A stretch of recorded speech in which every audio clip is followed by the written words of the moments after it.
Good morning friends, SP sir here. चलो, last lecture ની અંદર આપણે વાત કરી હતી પ્રમાણિત સર્જન એન્થાલ્પી, કલા રૂપાંતરણ એન્થાલ્પી યાદ હશે બધાને? હું એક વખત જરા તમને બતાવી દઉં, સ્ક્રીન ઉપર દેખાતું હશે તમને લોકોને। તો લાસ્ટ લેક્ચર ની અંદર આપણે હેસનો ઉષ્મા સંકલન નિયમ અતિ મોસ્ટ એમ્પી નિયમ ભણ્યા હતા, યાદ હશે બધાને? અને મેં કીધું હતું કે જેના આધારે આપણે ઉષ્મા રાસાયણિક સમીકરણોના સરવાળા બાદબાકી કરી શકીએ। एक मोस्ट एमपी प्रश्न पर मैं कीधो तो जेडब्ल्यू नीट माटेनो छे, हाल पूरतो मैं અહીંયાથી ડિલીટ મારી દીધો છે।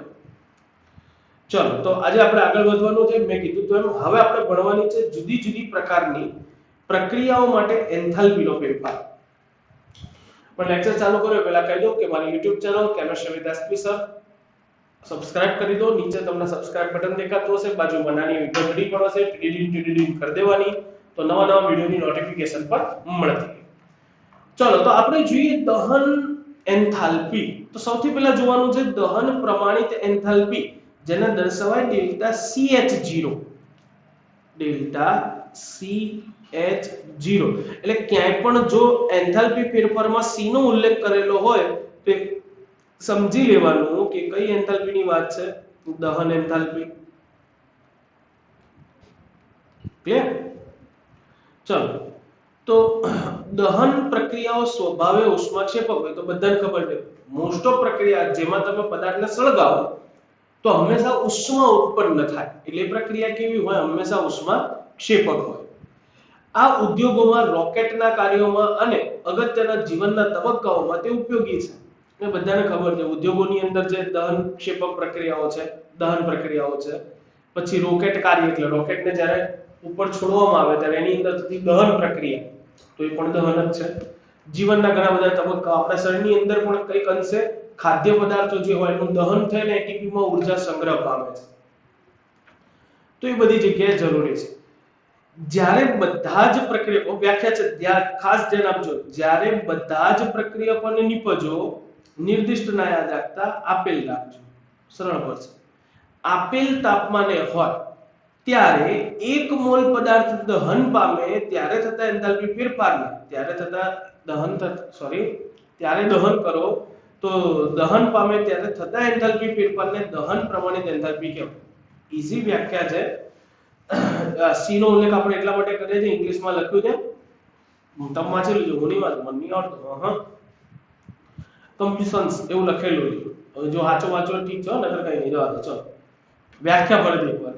જ્યારે બધા જ પ્રક્રિયક નિપેજો આપેલ તાપમાને હોય અને 1 મોલ પદાર્થ દહન પામતો હોય, લાઈક ધેટ હું તમને એક ઉદાહરણ લઉં, ધારો કે મિથેન લઉં છું, મિથેન CH4 ગેસ, એની આપણે ઓક્સિજનની હાજરીમાં દહન કરીએ છીએ। તો આમ અને મગજમાં ફિટ કરી દો કે હંમેશા કાર્બનિક પદાર્થની દહન પ્રક્રિયામાં, હું અહીંયા લખું છું બાજુમાં, कार्बनिक पदार्थनी दहन प्रक्रियाમાં હવે કાર્બનિક પદાર્થ પણ એમાં ખાસ કરીને શું હોવો જોઈએ? હાઇડ્રોકાર્બન। શું હોવો જોઈએ? હાઇડ્રોકાર્બન। એટલે જો હાઇડ્રોકાર્બન સંયોજન હોય એની દહન પ્રક્રિયા હોય તો દહન પ્રક્રિયામાં નિપજ તરીકે ફિક્સ જ હોય કાર્બન ડાયોક્સાઇડ અને પાણી જ બનતા હોય, તો અહીંયા પણ શું બનવાનું? पानी અને કાર્બન ડાયોક્સાઇડ, આ ગેસ અને આ લિક્વિડ। જે પણ તાપમાન હોય, ધારો કે મેં આ પ્રક્રિયા કરી છે લાઈક ધેટ આપણે લઈ લઈએ છે અત્યારે હાલ પૂરતું 473 કેલ્વિન, પણ જો હું 473 કેલ્વિન લઈશ તો પાણી લિક્વિડ ફોર્મમાં નહીં હોય, પાણી કયા ફોર્મમાં હશે? ગેસ।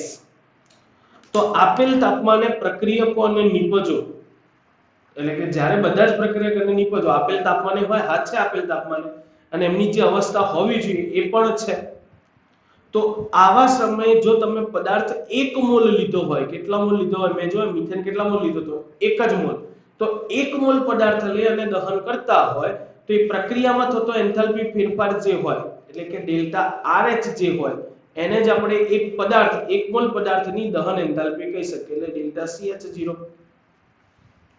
સમજાય છે? બહુ ઈઝી વાર્તા છે।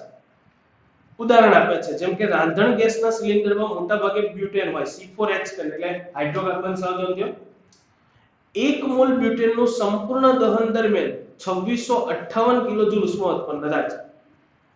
આના માટે ઉષ્મા રાસાયણિક પ્રક્રિયા લખવી હોય તો કે આવી લખી શકાય બ્યુટેન C4H10O2. હવે જો આમાં ખરેખર છે ને ઘણા બધા કન્ફ્યુઝ થશે કે સાહેબ આવું કેમ લખ્યું છે.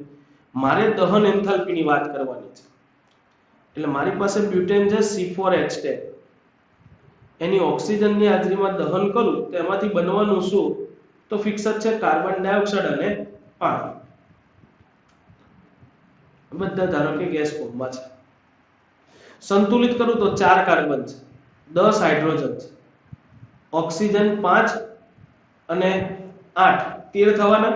તો અહીંયા 13 કરવા 13 ભાગ્યા 2 કરું છું.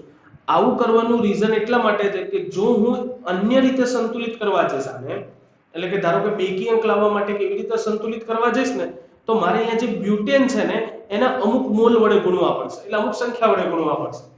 તો એને દહન એન્થાલ્પી, તો આ પ્રક્રિયામાં જે એન્થાલ્પી ફેરફાર થયો ડેલ્ટા RH જે કેટલો હતો તો 2658 એટલે -2658 કિલોજૂલ હતો,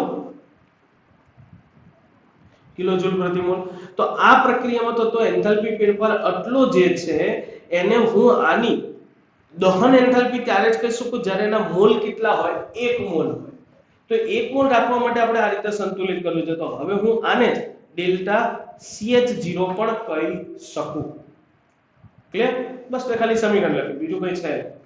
એવી જ રીતે ગ્લુકોઝનું દહન 2802 કિલોજૂલ પ્રતિ મોલ ઉષ્મા આપે છે. તો એ પ્રક્રિયા આવી રીતે લખાય ગ્લુકોઝ 1 મોલ પદાર્થ છે, ઘન અવસ્થામાં લીધેલો હોય, ઓક્સિજન સાથે દહન કરો, કાર્બન ડાયોક્સાઇડ અને પાણી બને છે.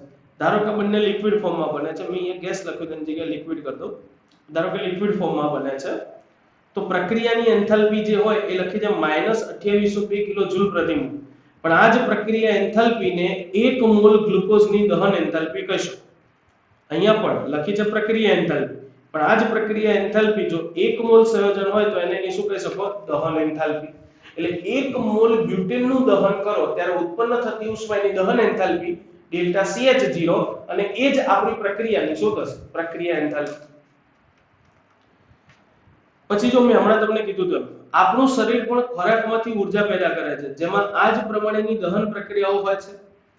જો કે અંતિમ નિપજ જો શ્રેણીબદ્ધ જટિલ અને જૈવ રાસાયણિક પ્રક્રિયાઓ કે જેમાં ઉત્સેચકો પણ સમાવેશ થાય છે તેના અંતે મળે છે. એટલે એના વિશે આપણે બહુ વાર્તા કરવાની છે નહીં, એટલે બાયોલોજી ભણવાનું. આ તો ખાલી તમને કીધું છે કે આપણા શરીરમાં જે ખોરાક ખાઈએ છે એનું પણ દહન થાય અને એમાંથી ઊર્જા ઉત્પન્ન થાય. પણ એ દહન પ્રક્રિયામાં ઘણા બધા ઉત્સેચકો સંકળાયેલા હોય, ઘણા બધા તબક્કા સંકળાયેલા હોય, તે બધાની બહુ જટિલ પ્રક્રિયા હોય, વાત કરવાની થતી નથી. ઓકે, હું હજી એક વાતની સ્પષ્ટતા કરીશ. હવે અહીંયા મેં લખ્યું છે, આ તમે જોતા હશો અહીંયા સમીકરણ તમને દેખાય છે. પહેલું સમીકરણ જો મેં બોક્સ કર્યું દેખાય બધાને, તો એ બોક્સ વાળું સમીકરણ જોશો તો જનરલી અહીંયા લખ્યું છે આવું. એટલે અહીંયા આપી છે પ્રક્રિયા એન્થાલ્પી, પણ MCQ માં કે એમાં ઘણી વખત તમને શું આપ્યો છે અહીંયા ડેલ્ટા RH0 ના બદલે ડેલ્ટા CH0 પણ લખી શકાય. એટલે આપણે સમજવાનું એ છે કે તમે આને ડેલ્ટા CH0 ક્યારે લખી શકો. તો મેં તમને કીધું જ્યારે પ્રક્રિયક અને નિપજ બધા જ આપેલ તાપમાને હોય અને ત્યારે 1 મોલ પદાર્થનું દહન થતું હોય તો એમાં થતા એન્થાલ્પી ફેરફારને જ એટલે પ્રક્રિયા એન્થાલ્પી ફેરફારને જ પ્રમાણિત દહન એન્થાલ્પી તમે કહી શકો છો. તો રકમમાં તમને ડેલ્ટા CH0 આપ્યું હોય તો એવું કન્ફ્યુઝ નહીં થવાનું. કારણ કે ઘણી વખત એવું કર્યું હોય ડેલ્ટા CH0 આપ્યું હોય ને એવું કીધું હોય મિથેનની સર્જન એન્થાલ્પી શોધો એટલે ડેલ્ટા FH0 શોધો. તો આની સર્જન એન્થાલ્પી શોધવાની હોય, આખી સમીકરણ આવું આપેલું હોય, રકમમાં છેલ્લે મેં કીધું એમ પ્રક્રિયા એન્થાલ્પી નથી આપી પણ CH0 આપેલું, પણ એ જ CH0 ને તમે પ્રક્રિયા એન્થાલ્પી કહી શકો. કારણ કે ડેલ્ટા FH0 શોધવા બે સર્જન એન્થાલ્પી શોધવા માટે આપણી પાસે સૂત્ર શું હતું તો ડેલ્ટા RH0 બરાબર સિગ્મા ડેલ્ટા અહીંયા આપણે લખતા હતા A ડેલ્ટા FH0 નિપજો minus sigma BI delta FH0 પ્રક્રિયકો. તો નિપજો અને પ્રક્રિયકોની સર્જન એન્થાલ્પીઓ હોય એના બાદબાકા કરી નાખો તો તમે આખી પ્રક્રિયાની એન્થાલ્પી મળે. પણ તમને આખી પ્રક્રિયાની એન્થાલ્પી આપેલી ન હોય એની જગ્યાએ મેં કીધું આવું સમીકરણ હોય ડેલ્ટા CH0 લખ્યું તો તમારે શું સમજવાનું પ્રક્રિયા એન્થાલ્પી જ છે. કઈ નહીં, ટેન્શન ન લો, દાખલા આવશે ત્યારે ગણાવવાનો છું. ચલો લાક્ષણિકતા. તો દહન પ્રક્રિયા ઉષ્માક્ષેપક હોવાથી ડેલ્ટા CH0 ની હંમેશા મૂલ્ય ઋણ સંજ્ઞામાં, એટલે ઋણ સંજ્ઞામાં જ લખાય. 1 ગ્રામ પદાર્થની દહન એન્થાલ્પીના મૂલ્યને કેલરી મૂલ્ય કહેવાય. કોને? ફરીથી, જો 1 ગ્રામ લીધો હોય, પદાર્થ કેટલો લીધો હોય? માત્ર 1 ગ્રામ, તો 1 ગ્રામ પદાર્થનું દહન કરો તો મળતી એન્થાલ્પીના મૂલ્યને કહેવાય કેલરી મૂલ્ય. તો કેલરી મૂલ્ય બરાબર ડેલ્ટા CH0 અપન દળ, પણ દળ કેટલું? 1 ગ્રામ હોવું જોઈએ. તો હવે જો હું દળ 1 ગ્રામ લઉં તો 1 ગ્રામનું અહીંયા દહન કરું, 1 મોલની જગ્યાએ ગ્લુકોઝ કેટલા ગ્રામ લઉં? 1 ગ્રામ ગ્લુકોઝ. તો જે પણ પ્રક્રિયા એન્થાલ્પી ફેરફાર મળતો હોય એને જ એ 1 ગ્રામની દહન એન્થાલ્પી પણ કહી શકો. અહીંયા મૂકી દો ભાગ્યા 1, તો જે આવ્યું એને તેનું શું કહેવાય? કેલરી મૂલ્ય. એટલે યાદ રાખજો ખાસ, કેલરી મૂલ્ય નું સૂત્ર શું, કઈ રીતે શોધી શકાય કેલરી મૂલ્ય? તો દહન પ્રક્રિયામાં થતો એન્થાલ્પી ફેરફાર ભાગ્યા પદાર્થનું દળ. દાખલામાં આપણે ગણતરી માટે કામ લાગશે. ક્લિયર? પડે ખબર? તો આગળ વધીએ. નવી એન્થાલ્પી જોવાની છે, પરમાણ્વીયકરણ એન્થાલ્પી. નામ પરથી ખબર પડે. પરમાણ્વીયકરણ એટલે કે પરમાણુ છૂટા પાડવા. ચલો વ્યાખ્યા જોઈ લઈએ પહેલા. 1 મોલ બંધને, એટલે બંધ 1 મોલ હોવો જોઈએ, એને સંપૂર્ણપણે તેના પરમાણુઓને વાયુમય કલામાં તોડવા હોય. એટલે કોઈ પદાર્થ હોય એમાં બંધ બન્યો હોય અને પદાર્થનો જથ્થો 1 મોલ હોય ને એક જ બંધ બન્યો હોય, તો મોલ પણ કેટલા કહેવાય? 1 મોલ બંધ. તો આવા 1 મોલ બંધને તોડી જે પણ પરમાણુ હોય એને વાયુમય કલામાં, એટલે કે વાયુમય કલામાં તોડવા માટેના એન્થાલ્પી ફેરફારને જ પરમાણ્વીયકરણ એન્થાલ્પી કહે છે. અધરવાઇઝ બીજા શબ્દોમાં 1 મોલ પદાર્થમાં રહેલા બંધને તોડી બધા જ વાયુમય પરમાણુઓ છૂટા પાડવાની પ્રક્રિયા દરમિયાન થતા એન્થાલ્પી ફેરફારને શું કહેવાય? પરમાણ્વીયકરણ એન્થાલ્પી, જેને ડેલ્ટા AH0 વડે દર્શાવાય. એટોમાઇઝેશન, પરમાણ્વીયકરણ. બહુ ઈઝી છે. જેમ કે જો H2 દેખાય તમને અહીંયા, H2 કેટલા મોલ લીધો છે? 1 મોલ. હવે 1 મોલ H2 હાઇડ્રોજન, તો એનો અર્થ એવો થયો કે 1 મોલ હાઇડ્રોજન હાઇડ્રોજન વચ્ચેના બંધ છે, આ સંપૂર્ણપણે તોડી એમાંથી બંને હાઇડ્રોજન પરમાણુ વાયુ સ્વરૂપે છૂટા પાડી દેવાના. તો બે હાઇડ્રોજન પરમાણુ વાયુ સ્વરૂપે છૂટા પાડી દેવાના. ત્યારે થતો એન્થાલ્પી ફેરફાર જે હોય, જેમ કે 435.0 છે, કારણ કે બંધ તોડવા ઊર્જા આપવી હોય, તો ડેલ્ટા AH0 કહી શકો એમ. ક્લિયર? તો આવા કિસ્સામાં પરમાણ્વીયકરણ એન્થાલ્પીને જ તમે શું કહી શકો? બંધ વિયોજન એન્થાલ્પી. એવું કેમ કીધું? તો હું હજી બી એકવાર ફરીથી ક્લેરિફિકેશન આપું છું કે આ જે વિધાન છે પરમાણ્વીયકરણ એન્થાલ્પી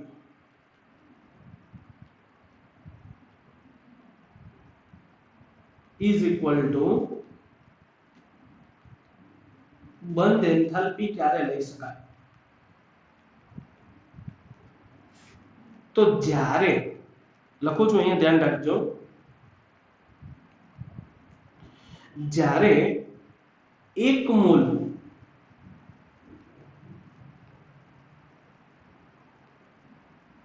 સંયોજનમાં 2 પરમાણુ વચ્ચે એક જ બંધ રચાયેલ હોય,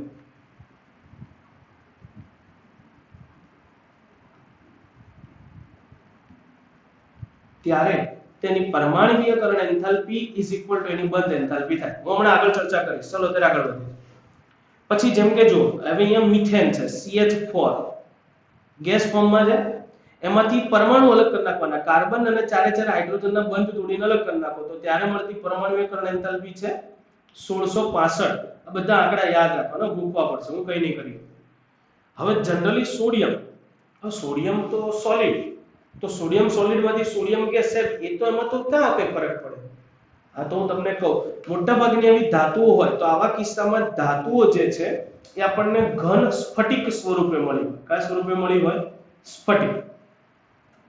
જેમ કે બાજુમાં દોર્યું છે મેં, એ સોડિયમ ધાતુનો સ્ફટિક છે, જેમાં બધા સોડિયમ પરમાણુ જ હોય પણ એકબીજા સાથે ધાત્વીય બંધથી જોડાયેલા હોય. કયા બંધથી જોડાયેલા હોય? ધાત્વીય બંધ. તો આવા સોડિયમ સોડિયમ વચ્ચેના ધાત્વીય બંધને તોડી અને એમાંથી એક જે સોડિયમ પરમાણુ હોય વાયુ સ્વરૂપે અલગ પાડવા માટે જે ઊર્જા આપવી પડે એને એની પરમાણુયકરણ એન્થાલ્પી કહેવાય. 108.4 કિલોજૂલ પ્રતિ મોલ છે. ક્લિયર? અને આવા કિસ્સાઓ હોય કે જેમાં કોઈ સોલિડ પદાર્થ હોય એટલે કે સ્ફટિકમય સ્વરૂપ હોય અને સોલિડ માંથી તમે સીધું ગેસમાં રૂપાંતરણ કરો તો સોલિડ માંથી સીધું ગેસ તો એ તો શું થયું? ઉર્ધ્વપાતન. તો એવા કિસ્સામાં ડેલ્ટા AH0 ને તમે ડેલ્ટા સબ્લિમેશન એન્થાલ્પી એટલે કઈ થાય? ઉર્ધ્વપાતન એન્થાલ્પી પણ કહી શકો. ક્લિયર? લાક્ષણિકતા કે આ પ્રક્રિયાઓ હંમેશા ઉષ્મા શોષક હોય છે. એટલે મોટાભાગની પ્રક્રિયાઓ પરમાણુયકરણ પ્રક્રિયાઓમાં ઊર્જા તમારે આપવી જ પડે. એટલે બંધ તોડવાના તો ઊર્જા આપવી પડશે નહીં યાર. બે જણા જોડાઈ ગયા હોય તેમ છૂટા પાડવા તો મહેનત બહુ બધી થાય. ચલો આગળ વધીએ. બંધ એન્થાલ્પી સરસ મજાનો ટોપિક છે, ખાલી સમજવાનો ટોપિક છે, ધ્યાન રાખજો. જનરલી એને દર્શાવાય ડેલ્ટા બોન્ડ H0. બોન્ડ એટલે બંધ, ગુજરાતીમાં લખો તો પણ ચાલશે, તમે આવું પણ લખી શકો ડેલ્ટા બંધ એન્થાલ્પી. રાસાયણિક પ્રક્રિયાઓ રાસાયણિક બંધની રચના અને બંધ તોડવાને સાંકળે છે. કોઈ પણ રાસાયણિક પ્રક્રિયા થતી હોય એમાં બંધ તૂટતા જ હોય તો જ પ્રક્રિયા છે. બંધ જ ના તૂટે પ્રક્રિયા છે. જેમ કે વાતાવરણમાં હાઇડ્રોજન નાઇટ્રોજન ઓક્સિજન બધા રખડે, પ્રક્રિયા કરે છે? નથી કરતા. કેમ નથી કરતા? કેમ કે એમની વચ્ચે જે બંધ રચાયા હોય એ જ્યાં સુધી તૂટે નહીં, વાયુમય પરમાણુ છૂટો પડે નહીં ત્યાં સુધી એકબીજાને હળી કરી શકે નહીં. ઈઝી વસ્તુ છે. બંધ તોડવા માટે ઊર્જાની જરૂર પડે. મેં હમણાં તો કીધું, બે જોડાયેલા હોય તો તોડવા ઊર્જા આપવી જ પડે. અને બંધ બને ત્યારે ઊર્જા છૂટી પડે તો એ તો સીધી વસ્તુ છે ને કે બે જણા જોડાય તો ઊર્જા શું થવાની? છૂટી પડવાની. અને જે છૂટી પડી હોય ને એ જ એમને તોડવા માટે આપવી પડે. ચાલ અલગ થઈ જાવ ભાઈ. તો પ્રક્રિયાને ઉષ્માને રાસાયણિક બંધના પ્રક્રિયાની ઉષ્માને રાસાયણિક બંધના બનવા અને તૂટવા સાથે સાંકળી શકાય. રાસાયણિક બંધ સાથે સંકળાયેલા એન્થાલ્પી ફેરફારના સંદર્ભમાં બે પર્યાય ઉષ્માગતિશાસ્ત્રમાં ઉપયોગમાં લેવાય છે. એક તો બંધ તોડવા માટે બંધ વિયોજન એન્થાલ્પી અને બીજું છે સરેરાશ બંધ એન્થાલ્પી. ક્યારે કોણ ધ્યાનમાં લેવાનું? તો જ્યારે બંધ વિયોજન એન્થાલ્પી બે પરમાણુ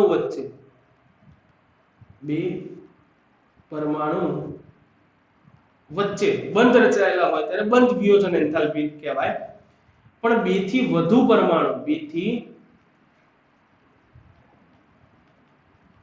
પરમાણુઓ સંકળાયેલા હોય ત્યારે બંધ સરેરાશ બંધ વિયોજન એન્થાલ્પી ધ્યાનમાં લેવી પડે. ચલો ઉદાહરણ જોઈએ એટલે ખબર પડે. જેમ કે જો બંધ વિયોજન એન્થાલ્પી કોને કહેવાય? બહુ ઈઝી કીધું છે. 1 મોલ વાયુરૂપ સહસંયોજક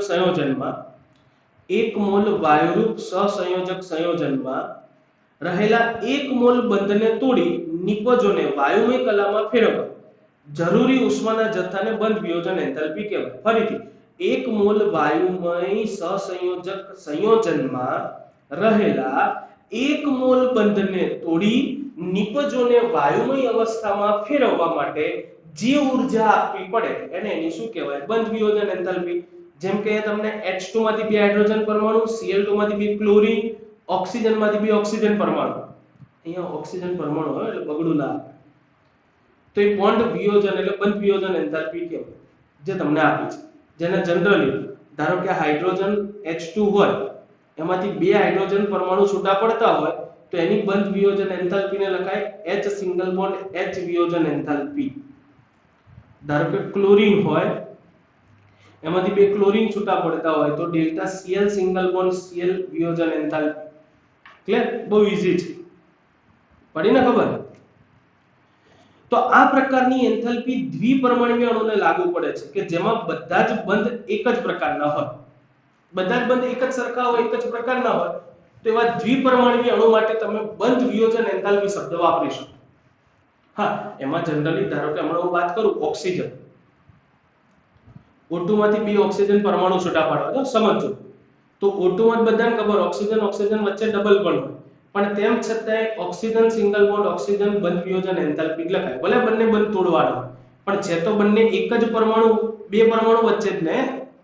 એવું તો નથી કે એક ઓક્સિજન અહીંયા એક ઓક્સિજન સાથે અહીંયા એક ઓક્સિજન સાથે. આવું હોય તો અલગ થઈ. આવું નથી.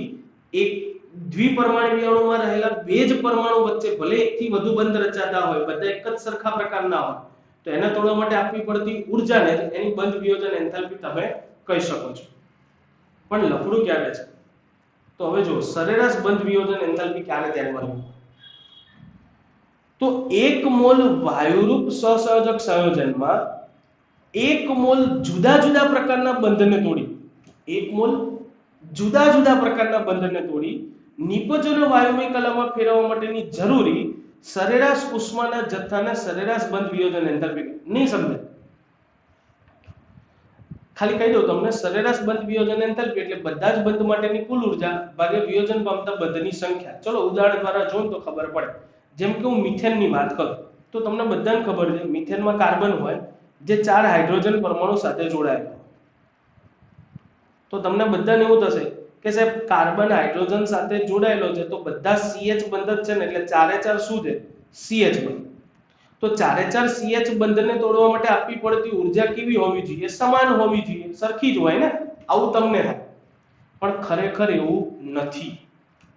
તમે એક કાર્બન હાઇડ્રોજન વચ્ચેનો બંધ તોડી નાખો છો, એક હાઇડ્રોજન પરમાણુ ગેસ સ્વરૂપમાં છૂટો પડી ગયો, પછી જે CH3 વધ્યું એમાં રહેલા 3 CH બંધ હવે આના જેટલા મજબૂત હશે નહીં, એટલે એના કરતા થોડા આના કરતા થોડા વધુ મજબૂત બનશે. કેમ? એ જો મજબૂત બને બી ખરા, ના બી બને, એના ઉપર આપણે એને ઇન્ટરફિયર જ નથી કરવું. આપણે એવું ઇન્ટરફિયર કરીએ, સાંભળો, કે અહીંયા પહેલા કાર્બન હાઇડ્રોજન વચ્ચેનો એક બંધ તમે તોડી નાખ્યો કે નહીં, તો એને જેટલી ઊર્જા આપવી પડી હોય એવું જરૂરી નથી કે હવે બાકી રહેલા 3ને પણ એટલી જ ઊર્જાની જરૂર પડે. કારણ કે થવાનું કેવું કે પહેલા કાર્બન હતો ને એની આજુબાજુ 4 બંધકારક ઇલેક્ટ્રોન હતા, એટલે બધી બાજુ એક સરખી રીતે વહેંચાયેલા હતા, એટલે કાર્બન પર ઇલેક્ટ્રોનની ઘનતા એક સરખી રીતે હતી. ક્લિયર? આવું હતું. એટલે આના ઉપર ઇલેક્ટ્રોન ઘનતા એક સરખી હતી. પણ હવે જ્યારે અહીંયાથી તમે બંધ તોડીને એક હાઇડ્રોજનનો છૂટો પાડો તો પોતાની ઇલેક્ટ્રોન લઈને જતો રહે, જેના લીધે એના ઇલેક્ટ્રોન વાદળની અંદર ઇલેક્ટ્રોન વાદળમાં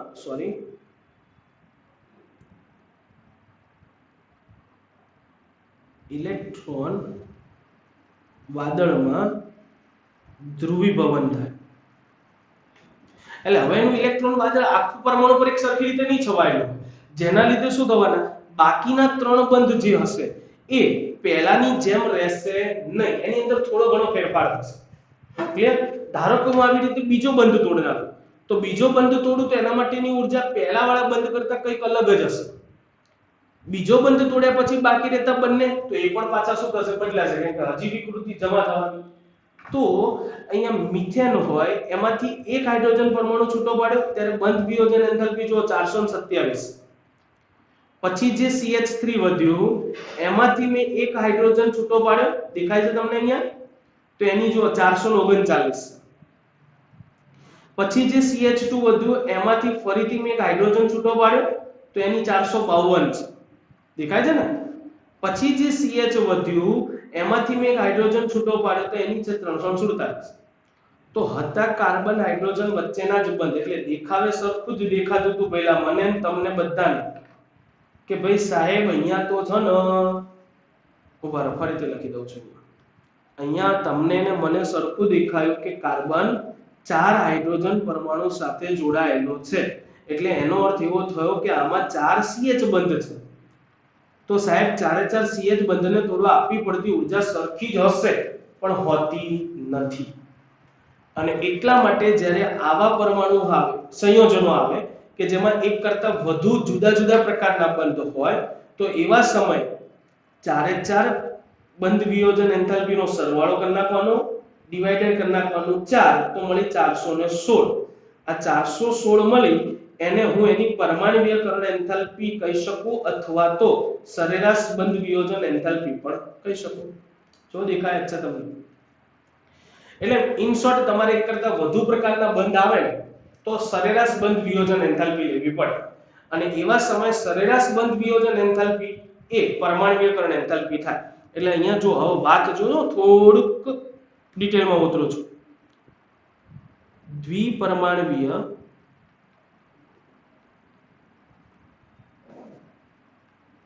સહસંયોજક અણુ, સહસંયોજક સંયોજન અથવા તો અણુ કહો તો પણ ચાલશે. અને બીજા હોય બહુપરમાણવીય સહસંયોજક સંયોજન. તો અહીંયા દ્વિપરમાણવીય સહસંયોજક સંયોજન હોય તો એવા દ્વિપરમાણવીય સહસંયોજક સંયોજનોની અંદર બંધ વિયોજન એન્થાલ્પી બંધ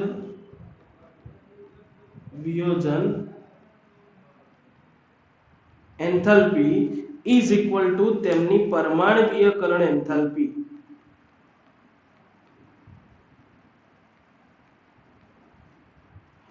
ઉપર હો વેટ થોડું છે ને આજે સ્લીપી થઈ ગયું ખબર નહીં કેમ. એ જેમની પરમાણવીયકરણ એન્થાલ્પી થાય પણ ક્યારે? તો જ્યારે દ્વિપરમાણવીય અણુ હોય like that O2 N2 F2 Cl2 તો આ બધા હોય એની અંદર બંધ વિયોજન એન્થાલ્પી જે હોય એને જ એની પરમાણવીયકરણ એન્થાલ્પી કહીશું. પણ બહુપરમાણવીય સહસંયોજક સંયોજન હોય તો એની અંદર જુદી જુદી બંધ વિયોજન એન્થાલ્પી હોય. એટલે દરેક બંધને થોડું આપવી પડતી ઊર્જા જુદી જુદી હોય એટલે જુદી જુદી બંધ વિયોજન એન્થાલ્પી હોય જેના પરથી તમે ગણી શકો સરેરાશ બંધ વિયોજન એન્થાલ્પી. શું ગણી શકો? સરેરાશ બંધ વિયોજન એન્થાલ્પી. અને એ જે સરેરાશ બંધ વિયોજન એન્થાલ્પી આવે એને એની પરમાણવીયકરણ એન્થાલ્પી કહી શકાય.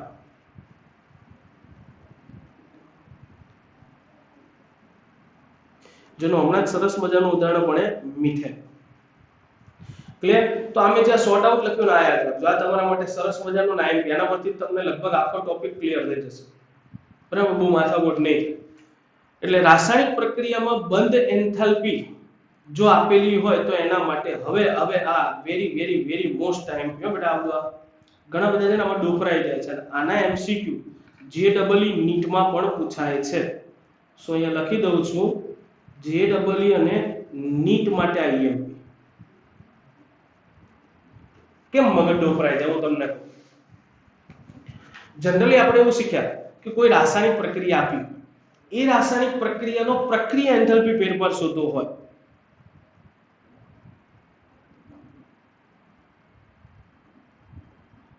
રાસાયણિક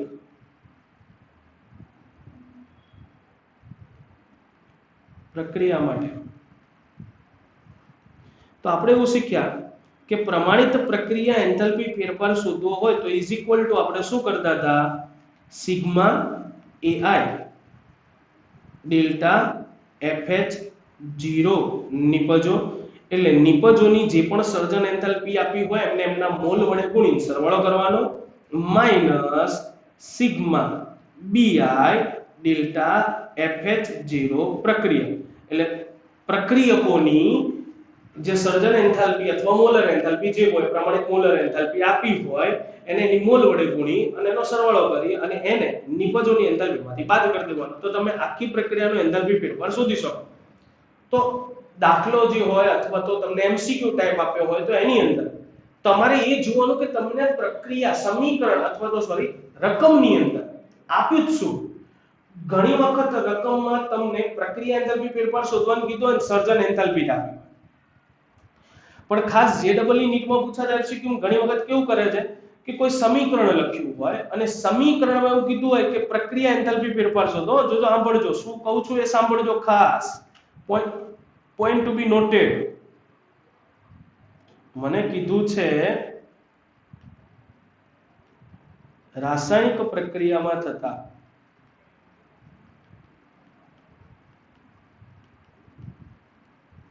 પ્રમાણિત પ્રક્રિયા એન્થાલ્પી ફેરફાર ગણો.